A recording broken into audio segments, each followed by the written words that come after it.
অনেক দিন পর শাড়ি পরছিলাম আর শাড়ি পরে কোথায় গিয়েছিলাম ঘুরতে সেটা নিয়ে থাকতেছে আজকের ব্লগ ভিডিও। আর যারা অনেক ঘুরতে বেশি পছন্দ করে তাদের এই জায়গাটা খুবই পছন্দ হবে, এমনকি বাচ্চাদেরও অনেক বেশি পছন্দ হয়েছে।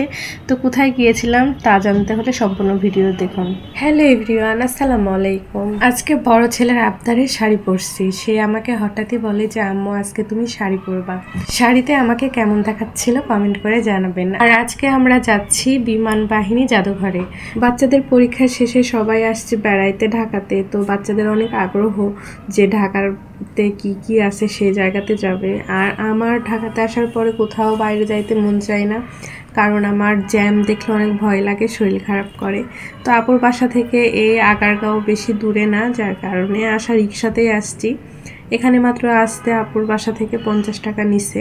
তো ভিতরে ঢোকার পরে দেখি কি সুন্দর একটা চারিদিকে সবুজ আর সবুজ পরিবেশ। এইখানে ঢোকার পরে বাচ্চাদেরও অনেক ভালো লাগছে, তারা আগ্রহ সহকারে সামনের দিকে এগিয়ে যাচ্ছিল যে কি কি আছে। এরপরে তারা বিমান দেখতে পায়। তারা জিজ্ঞাসা করতেছিল যে আচ্ছা আম্মু এতগুলা বিমান কিসের জন্য। তো আমার আপু ওদেরকে বলতেছে যে এটার জন্য, তো এটা জাদুঘর, মানে অনেক পুরনো, তারপরে হচ্ছে বিধ্বস্ত হয়ে যাওয়া সব বিমানগুলা ছিল। আর এরপরে বেশি ভালো লাগতেছিল একটু পর পর প্লেন উড়ে যাচ্ছিল, আর সেটা অনেক কাছ দিয়ে মনে হচ্ছিল। তো বাচ্চারা খুব আগ্রহ সহকারে ছিল। এরপরে সামনের একটা বিমান দেখে রাফাত বলে যে এখানে উঠবো। তো এইটার ভিতরে ঢুকতেও হচ্ছে টিকিট কাটতে লাগে। এখানে কিছুক্ষণ ছবি তোলার পরে রাফাত রায়াতকে আমার আপু বলতেছিল যে এক জায়গায় থাইকো না, কারণ আরও অনেক জায়গা আছে আর অনেক বড় এই জায়গাটা। আর একটা কথা, আমাদের এখানে প্রবেশ পথে টাকা নিচ্ছিল, মানে জন প্রতি 50 টাকা করে টিকিট। এটা প্রথমেই বলে দিতাম, ভুলে গেছিলাম। কিছুক্ষণ ঘোরাফেরা করে বাচ্চাদের এখন মন খারাপ, মানে আর তাদের ভাল লাগতেছে না, কারণ কোনো ওঠার রাইডার নাই, তারপরে মানে আর খেলার জায়গা হবে না, এটা ভেবে তারা অনেক মন খারাপ করতেছিল। তো আপু বলতেছিল যে চলো সামনের দিকে চলো। তো এই জায়গাটাতে হচ্ছে দোলনা আর স্লিপার ছিল। তো এখানেও 10 টাকা করে টিকিট নিচ্ছে। তো আমরা বড়রা কেউ ঢুকিনি, বাচ্চাদের জন্য টিকিট কেটে আপু হচ্ছে ওদেরকে ঢুকাই দিছে যে তোমরা কিছুক্ষণ খেলো। ওরা যখন খেলতে গিয়েছিল আর আমি, আপু, আমার বোনের মেয়ে মিলে বাইরে ছিলাম। আর আমার বোনের মেয়েকে বলতেছিলাম যে আমার কিছু ভিডিও করে দাও, সেটা যেন অনেক সুন্দর হয়। তো ও আমার কিছু ভিডিও করে দিচ্ছিল, কিন্তু অনেক হাতটা নড়াই ফেলছে, যার কারণে ভিডিওটা স্থির হয়নি। এরপরে বাচ্চারা বললো কিছু খাবে, তো আপু বাদাম, পাঁপড় আর ঝালমুড়ি মাখা নিয়ে দিছে। এরপরে রাফাতকে দেখাচ্ছিলাম যে এটা হচ্ছে বিধ্বস্ত হচ্ছে বিমানের কিছু টুকরা যেটা পাইছে, সেটা এখানে রাখছে। তো এটার জন্যই জাদুঘর নাম। তো ওরা কিছুক্ষণ দাঁড়ায় থেকে থেকে দেখতেছিল।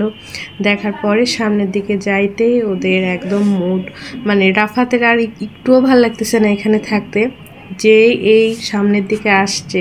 এরপরে বাচ্চারা তো মনে হচ্ছে সেই ফুল এনার্জি পেয়ে গেছে, মানে এটার উপরে ওঠা, ওটার উপরে ওঠা। আমার 2 ছেলে এত খুশি, এদিকে আমার ভাইয়ের মেয়েও অনেক খুশি। ওরা 3 জনেই বলতেছে যে আমাদেরকে আগে কেন এদিকে নিয়ে আসনি। তা আপু বলতেছে যে যখন আসছিস সম্পূর্ণ জাদুঘরে ঘুরে দেখবি, ওর জন্য আগে ওইদিকে দেখাইলাম, এইদিকে হচ্ছে প্রতিটা রাইডারে উঠাবো। এরপরে আবার ভাইয়ের মেয়ে হাতির পেটে, এরপরে হচ্ছে রাফাতও উঠছে, তারপরে একবার হচ্ছে ডাইনোসরের পেটে। সব জায়গায় হচ্ছে এরকম সিঁড়ি দেওয়া আছে, তারা একটা একটা করে হচ্ছে প্রত্যেকটা প্রাণীর পেটের মধ্যে ঢুকতেছে। আর এক জায়গায় স্থির না, প্রতিটা প্রাণীর এখানে মূর্তি আছে, তার জন্য তারা একের পর এক জায়গায় থাকতে চাচ্ছে না। বলে কি এখন এটাতে উঠছি, চলো ওইটার দিকে যাই। মানে খুবই খুশি হয়েছে তারা এই দিকটা আসার পরে। আর অনেক বড় এই জায়গাটা। বাচ্চাদের খুশি দেখার পরে আমাদেরও অনেক ভালো লাগতেছিল। আপু আর আমি বলাবলি করছিলাম যে আসলে বাচ্চাদের খুশি দেখলে অনেক বেশি ভালো লাগে। তো রাফাত, রায়াত সবাই, মানে তোয়াও এত খুশি হয়েছে মানে বলার বাইরে। মানে ওরা যে, মানে ওদেরকে যে বেড়াইতে নিয়ে আসছি এবার ফিল হচ্ছে। মূর্তি প্রাণীগুলোকে দেখার পরে এবার ট্রেন দেখছে আমার ভাইয়ের মেয়ে, আমার 2 ছেলে। এরপরে সামনের দিকে যাইতে চায়, তো রাইডারে উঠতে চাইছিল। তো আপু তোয়া আর রায়াতকে বিমানে উঠাইছিল, তাদেরকে বলা হয়েছিল যে তারা কোথায় উঠবে। তো বাচ্চাদের শুধুমাত্র, মানে ছোট বাচ্চাদের যাদের 2 বছর 3 বছর এই ধরনের বাচ্চাদের শুধু এই বিমানটা ছাড়া এখানে কোনো রাইডারে উঠতে দেয় না। 2, 3, 4, 5 বছরের বাচ্চাদের জন্য রাইডার হচ্ছে জাম্পিং ফ্রগ আর হচ্ছে এই বিমান। আর আরও ছোট ছোট কার আছে সেগুলো ছাড়া আর অন্য কোনো রাইডারে উঠতে দেয় না। কিন্তু আমার রাফাত উঠবে এই হচ্ছে রেঞ্জার হচ্ছে রাইডারে, যেটা এতটা ভয়ানক যা বলার বাইরে। যারা উঠছে হয়তো বা তারাই জানে যে এর অভিজ্ঞতা কতটা ভয়ঙ্কর হবে। তো এই রেঞ্জার রাইডারে উঠতে গেলেও 14 বছরের ঊর্ধ্বে হইতে হবে, কিন্তু রাফাতকে বোঝানো যাচ্ছিল না। তারপরও আমার বোন টিকিট কেটে দিছিল, কিন্তু সবাই নিষেধ করতেছিল কারণ অনেক ভয়ানক রাইডারটা। তো এরপরে তাকে বোঝানোর পরে সেখান থেকে নিয়ে এই দোলনার দিকে আসতেও সেখানেও বলে যে এই 14 বছরের ঊর্ধ্বে ছাড়া নিবে না।